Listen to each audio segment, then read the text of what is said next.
10h19 sur Direct Investisseur. Nous allons retrouver tout de suite Vincent Gann, stratégiste de marché chez FXCM. Bonjour. Bonjour Lucie, bonjour à tous. Alors, pardon. On va commencer par l'Eurostoxx. L'Eurostoxx qui est baissier depuis maintenant plusieurs jours. Forte baisse, notamment hier. Que conseillez-vous sur l'indice ? Alors, le timing est bon là pour en parler parce que l'Eurostoxx 50, donc le benchmark international pour les marchés actions de la zone euro, teste et est en train potentiellement de casser un seuil majeur, le niveau des 3000 points.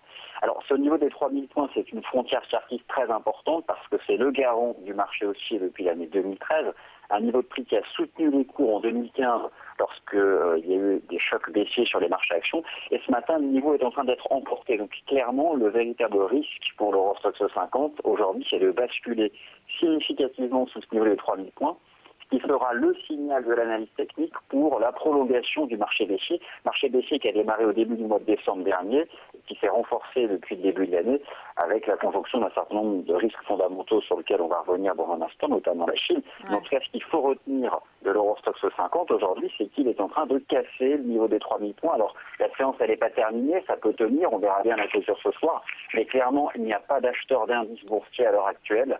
J'ai même plus que dans les grandes salles de marché, on se couvre. En vendant du futur, le risque, c'est de casser 3000 points.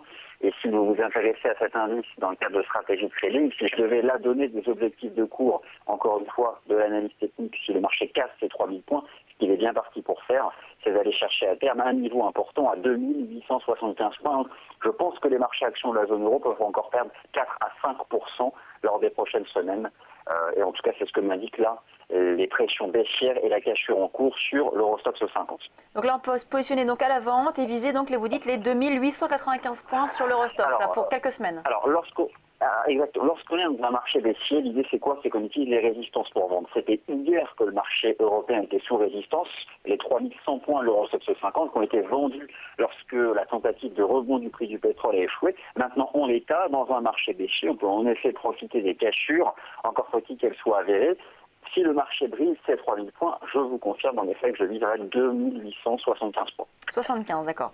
Alors, on va parler maintenant en effet de ce facteur de risque qui pèse sur les marchés, c'est essentiellement la Chine. Alors, on peut le voir à travers une paire de devises, l'USD-CNH. Que nous montre cette paire ? Alors, en effet, c'est pas réellement une nouveauté ce que représente pour les marchés actions le risque chinois, pour synthétiser. C'est un risque qui s'est déjà matérialisé l'été dernier, qui avait déjà eu un impact baissier sur les marchés actions.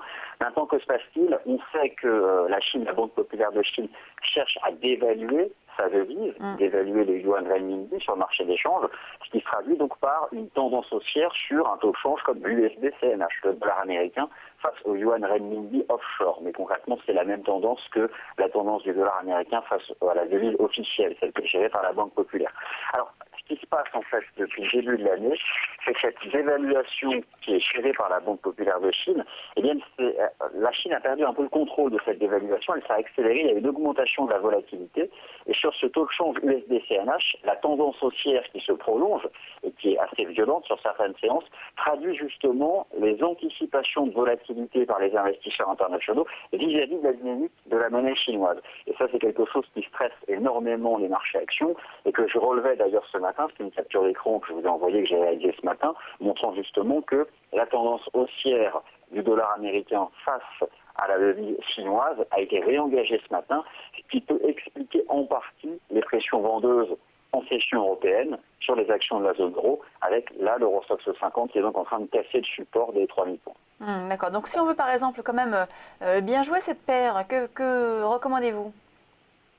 Écoutez, simplement de l'acheter en utilisant l'analyse technique. Après, honnêtement, le taux de change USD-CNH, moi je ne l'étudie pas en tant que véhicule d'investissement, mais plus comme baromètre, comme indicateur général par rapport à la perception du risque. Pourquoi c'est dangereux de trader directement la devise chinoise? Parce qu'à tout moment, soit la Banque populaire de Chine, soit le gouvernement chinois peuvent intervenir sur ce marché en fixant un prix, arbitrairement un prix, ou en changeant les marges de fluctuation. Donc c'est là où ça peut mettre en risque des capitaux engagés par des traders sur ce taux de change. Donc moi mon conseil c'est de ne pas le trader, mais par contre de continuer continuer de suivre sa tendance parce que tant qu'elle reste haussière et tant que ce taux de change reste volatile, c'est un des facteurs qui explique la baisse des grands indices boursiers. Oui. Finalement, cette dévaluation du yuan, ça a un impact donc sur les devises. Est-ce que vous avez vu peut-être d'autres paires qui pourraient justement être impactées par cette dévaluation? Tout à fait.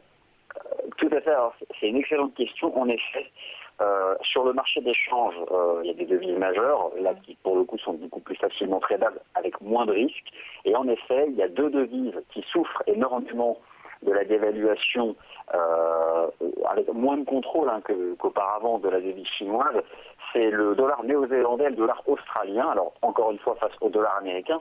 Et si je devais choisir un taux de change, eh bien, c'est l'AUD-USD, le NZD-USD. Je pense que ces taux de change menacent, là aussi, de continuer de baisser, de casser davantage de support, avec cette corrélation inverse avec les taux de change USD-CNY et USD-CNH, le dollar américain face à la devise chinoise onshore et offshore. Ouais. Donc la USD, là par exemple, vous disiez, ça peut être intéressant d'aller dessus. On voit en effet qu'elle est baissière, enfin la tendance est baissière sur cette paire.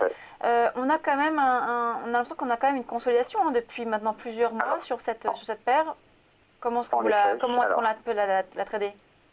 Alors, en effet, moi j'ai le sentiment que l'analyse technique a donné le signal de sortie par le bas de la consolidation il y a déjà 2-3 semaines environ, parce que le marché a brisé les 0,7150.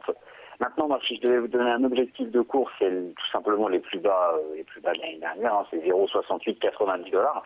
À très court terme, il est vrai qu'on se stabilise parce que la nuit dernière, on a pris connaissance des chiffres du marché du travail en Australie qui étaient plutôt bons. Il n'empêche, il y a une corrélation avec la devise chinoise qui se déprécie, corrélation positive forte avec le dollar australien. Et mécaniquement, je pense que cela peut renvoyer la USD en direction des 0,6890 $, et même beaucoup plus bas, sachant que le dollar américain, lui, reste intrinsèquement parfaitement aussi, surtout face aux devises faibles. Ouais. Concernant d'autres devises, notamment, on parle beaucoup de l'euro-dollar, évidemment, qui est la paire la plus traitée. C'est une paire sur laquelle, en revanche, qui n'a peut-être pas grand-chose à voir avec la Chine, là, au contraire. Il ne se passe pas grand-chose sur l'euro-dollar. Alors en effet, bonne observation, c'est différent. Le dollar américain, lui, affiche toute sa force. D'ailleurs, il a dépassé, si l'on en croit certains indices dollars composites, ses sommets l'année 2015, mais essentiellement face aux devises émergentes, face au yuan, face au dollar des antipodes, face au dollar canadien, face à la livre sterling en Europe. Par contre, face à l'euro, c'est différent. Il y a un équilibre des forces depuis le début du mois de décembre entre l'euro et le dollar, parce que le marché a eu la conviction qu'au fond, la Banque Centrale Européenne n'irait pas au-delà, en tout cas dans l'immédiat, dans ces mesures monétaires accommodantes.